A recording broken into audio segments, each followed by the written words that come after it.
اب تقلید کا لغوی معنی بھی ہے، اصطلاحی معنی بھی ہے۔ جب آپ عوام میں بات کریں گے تو آپ ادھر لغوی معنی کہیں گے تو لوگ نہیں سمجھیں گے، اصطلاحی معنی کہیں گے لوگ نہیں سمجھیں گے۔ مولوی تو سمجھتے ہیں، عوام میں کتائیں لفظ کا معنی لغوی معنی، شریعت کا مطلب اصطلاحی معنی۔ لفظ کا مطلب کیا ہے؟ یہ لغوی معنی ہے۔ شریعت اس کا مطلب کیا کہتی ہے؟ یہ اصطلاحی معنی ہے۔ بعض اوقات ایک لفظ کئی معنی میں ہوتا ہے، ایک لفظ کئی معنی میں ہوتا ہے۔ مثلا بیوی خاوند سے پوچھے کہ دوائی کھالی تھی، وہ کہے گا نہیں دوائی تو بھری ہوئی تھی۔ اب کھالی تھی کہ دو معنی ہیں، کھالی تھی یا خالی تھی؟ انہوں نے کہا نہیں بھری ہوئی تھی۔ انہوں نے کہا دوائی پیلی تھی؟ انہوں نے کہا نہیں وہ تو نیلی تھی۔ ایک لفظ کے کئی معنی ہیں۔ انہوں نے کہا میرا مطلب ہے دوائی کو پی لیا تھا، انہوں نے کہا پی لیا تو مجھے تھا، یہ ارکان ہے۔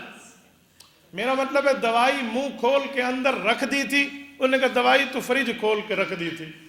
ایک لفظ کے کئی معنی ہوتے ہیں، تو کیسے بولیں، کب بولیں، پوری ترتیب سے بتائیں۔ لغوی معنی لفظ کا معنی، اصطلاحی معنی جو شریعت اس کا معنی بتاتی ہے۔ اب لغوی معنی تقلید کا، ہار کسی کو پہنا دو، پٹا کسی کو پہنا دو، دونوں معنی ہے۔ ہار بھی ہے، ہار پہناؤ، پٹا بھی ہے، کسی کو پٹا پہناؤ۔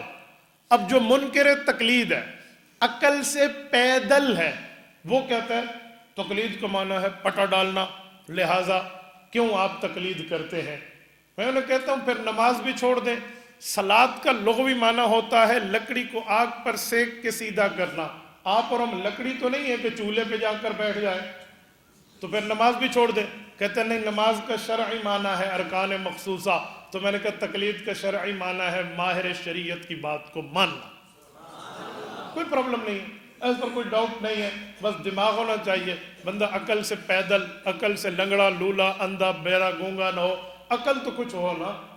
افلا تعقلون افلا یتدبرون افلا یتفکرون، یہ قرآن نے ہمیں عقل کی بات بھی کی ہے کہ آپ کے پاس یہ اوپر کی منزل بھری ہونی چاہیے، خالی نہیں ہونی چاہیے۔